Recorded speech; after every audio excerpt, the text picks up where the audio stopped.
Welcome to Blizzard Fire. We hope this video helps fire up your solution. Hello everyone. In this video, I will explain how to make citations in Word.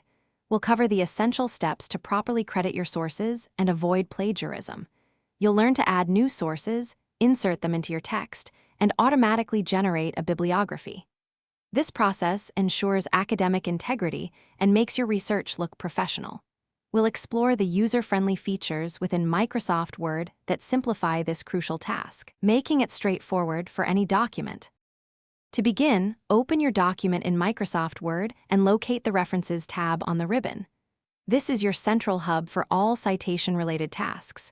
Next, click on Manage Sources to open the Source Manager.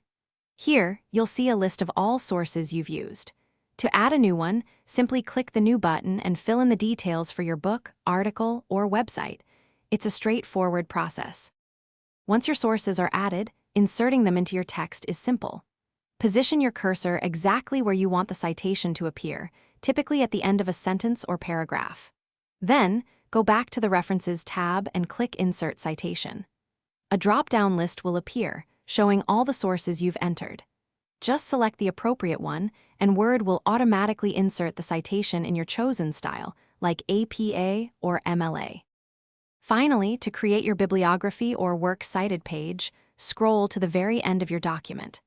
On the References tab, you'll find the Bibliography button. Click it, and a menu will appear with several pre-formatted options, such as Bibliography, References, or Works Cited. Select the one that best suits your needs, and Word will instantly generate a complete, correctly formatted list of all your cited sources. It's that easy. Thanks for watching. If you found this helpful, don't forget to like and subscribe.